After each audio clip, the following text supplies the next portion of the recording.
Good morning, students. We had already learned about chemical reaction in our last video. Today, we shall learn more other characteristics about chemical reaction. So, the characteristics of chemical reaction is first, evolution of gas. Some chemical reactions are characterized by the evolution of gas. कुछ chemical reaction ऐसे होते हैं जिसके अंदर में gases का formation होता है. जैसे एग्जांपल देखते हैं. First, reaction between zinc and dilute sulfuric acid to form hydrogen gas. जब जिंक और डाइल्यूट सल्फ्यूरिक एसिड के बीच में रिएक्शन कराया जाता है तो हाइड्रोजन गैस का इवोल्यूशन होता है, जिसको हम लोग पिछले वीडियो में भी देखे थे और बताए भी थे कि जब किसी मेटल के ऊपर कोई भी एसिड को पॉड किया जाता है, डाला जाता है, तो हाइड्रोजन गैस लिबरेट होता है. मतलब अगर किसी सब्सटेंस के ऊपर कोई दूसरा सब्सटेंस डाला जाए या किसी दो सब्सटेंस को आपस में मिलाया जाए और उसमें से कोई गैस का फॉर्मेशन होने लगे तो वो केमिकल रिएक्शन के अंडर में आता है. सेकंड एग्जांपल है reaction between sodium carbonate and dilute hydrochloric acid to form carbon dioxide gas.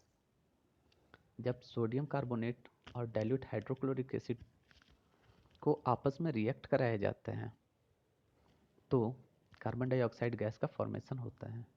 मतलब ये दोनों एग्जाम्पल इस चीज़ को बताते हैं कि केमिकल रिएक्शन में गैस का इवोल्यूशन भी हो सकता है. सेकेंड कैरेक्टरिस्टिक्स है formation of precipitate. Some chemical reactions are characterised by the formation of precipitate. कुछ केमिकल रिएक्शन के अंडर में प्रेसिपिटेट का भी फॉर्मेशन होता है. ये प्रेसिपिटेट क्या, व्हाट इज प्रेसिपिटेट? तो प्रेसिपिटेट को हम लोग बोलते हैं कि the substance which settle down in the bottom of beaker after reaction between two liquids.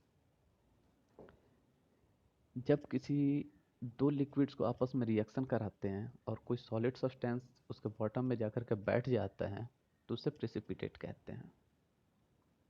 तो पहला इसका एग्जांपल है reaction between potassium iodide and lead nitrate to form yellow precipitate of lead iodide.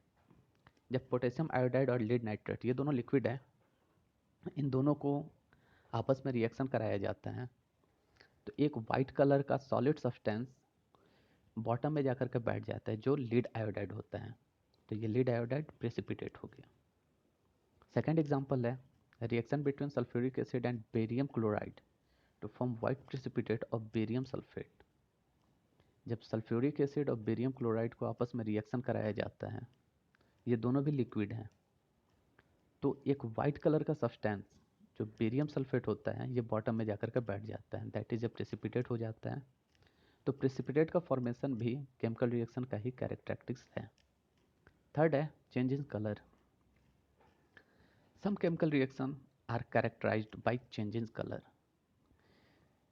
कुछ केमिकल रिएक्शन के अंदर में colour में भी चेंजेस होते हैं. जैसे example first, when citric acid react with potassium permanganate जिसका कलर पर्पल होता है, देन पर्पल कलर डिसअपीयर्स. जब साइट्रिक एसिड और पोटेशियम परमैंगनेट जिसका कलर पर्पल होता है आपस में मिलाते हैं, रिएक्शन कराते हैं, तो इसका पर्पल कलर जो है वो डिसअपीयर हो जाता है, ये कलरलेस हो जाता है. मतलब कलर के अंदर में चेंजेस आ गया. सेकेंड है when sulphur dioxide gas react with acidified potassium dichromate. जब सल्फर डाइऑक्साइड गैस को पोटेशियम डाइक्रोमेट के एसिड फॉर्म के साथ रिएक्शन कराया जाता है तो क्या होता है कि उसका ऑरेंज कलर येलो कलर में कन्वर्ट हो जाता है. मीन्स यहाँ पे भी कलर में चेंजेस आ गया. तो अगर किसी केमिकल सब्सटेंस को आपस में मिलाते हैं और कलर में भी चेंजेस आ जाता है, कलर चेंज हो जाता है, तो वो भी केमिकल रिएक्शन ही है. Fourth, change in temperature. Temperature में चेंजेस आ जाना. तो टेम्परेचर में चेंज क्या आता है, इसको भी हमने पिछले वीडियो में बताया था कि कभी टेम्परेचर राइज कर जाता है, कभी टेम्परेचर क्या होता है फॉल डाउन हो जाता है। तो टेम्परेचर में ये इंक्रीमेंट होना या डिक्रीज होना, ये भी एक केमिकल रिएक्शन का ही आइडेंटिफिकेशन है। तो इस तरह से टेम्परेचर के अकॉर्डिंग केमिकल रिएक्शन दो तरह के हो जाते हैं। पहला exothermic reaction, those reaction in which heat is produced or evolved are called exothermic reaction। अगर किसी सब्सटेंस को आपस में रिएक्शन कराया जाता है और उसके अंदर में टेम्परेचर बढ़ जाता है, टेम्परेचर इंक्रीज हो जाता है, तो उसे एक्सोथर्मिक रिएक्शन कहते हैं। जैसे example, reaction between zinc granules and dilute sulphuric acid. जब जिंक ग्रेन्यूल्स, जिंक के छोटे छोटे जो कंकड़ टाइप के होते हैं, उसके ऊपर में अगर डाइल्यूट सल्फ्यूरिक एसिड को डाला जाता है तो इसका टेम्परेचर राइज अप हो जाता है, बढ़ जाता है। डाइल्यूट कहने का मतलब उसके अंदर वाटर मिलाया हुआ है, ताकि उसकी जो स्ट्रेंथ है, उस एसिड का जो स्ट्रेंथ है वो कम हो सके, तो इसका टेम्परेचर बढ़ जाता है। इसका दूसरा एग्जांपल हम लोग जनरल वे में देख सकते हैं, अपने घरों पे भी ऐसा अक्सर करते हैं कि जब कैल्शियम ऑक्साइड मतलब चूने के अंदर में वाटर को डालते हैं तो उसका टेम्परेचर ऑटोमेटिक सडनली इंक्रीज करने लगता है और वहाँ से कैल्शियम हाइड्रोक्साइड का फॉर्मेशन होता है। तो जो टेम्परेचर इंक्रीज कर गया तो ये एक्सोथर्मिक रिएक्शन है। दूसरा होता है just opposite, endothermic reaction. Those reaction in which heat is absorbed are called as endothermic reaction. वैसा रिएक्शन जिसमें हीट एब्जॉर्ब होता है, मतलब बाहर से हीट दिया जाता है उसको, उस रिएक्शन को एंडोथर्मिक रिएक्शन कहते हैं। जैसे reaction between barium hydroxide and ammonium chloride to form barium chloride, ammonia and water. जब बेरियम हाइड्रोक्साइड और अमोनियम क्लोराइड को रिएक्शन कराते हैं और इसे गर्म करते हैं, गर्म करने का मतलब बाहर से हीट हम इसको दे रहे हैं, तो जो हीट हम इसको देते हैं वो हीट क्या होता है, एब्जॉर्ब हो जाता है। तब उसके बाद बेरियम क्लोराइड, अमोनिया और वाटर बनते हैं, मतलब ये एक एंडोथर्मिक रिएक्शन हुआ। फिफ्थ कैरेक्टरिस्टिक्स होती है चेंज इन स्टेट। हम लोग क्लास 9th में भी पढ़े हुए हैं चेंजेज इन स्टेट, कि स्टेट को कैसे चेंज करते हैं, सॉलिड, लिक्विड, गैस एक्सेट्रा। तो some chemical reaction are characterised by change in state. कुछ केमिकल रिएक्शन के अंदर में उसके स्टेट में भी चेंज आते हैं।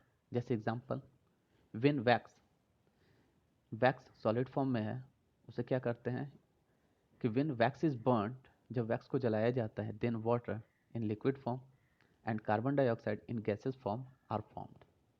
वाटर लिक्विड में कन्वर्ट हो जाता है, मतलब वाटर लिक्विड है, और कार्बन डाइऑक्साइड का इवोल्यूशन होता है, मतलब कार्बन डाइऑक्साइड गैस है। तो यहाँ सॉलिड, सब्सटेंस, लिक्विड और गैस दो अलग अलग स्टेट में चेंज हो गए, तो ये भी एक केमिकल रिएक्शन ही है।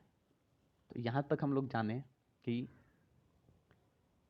केमिकल रिएक्शन के कौन कौन से कैरेक्टरिस्टिक्स होते हैं। अब नेक्स्ट वीडियो में हम लोग जानेंगे कि केमिकल रिएक्शन को लिखते कैसे हैं और उसे कैसे मीनिंगफुल बनाते हैं। Thank you.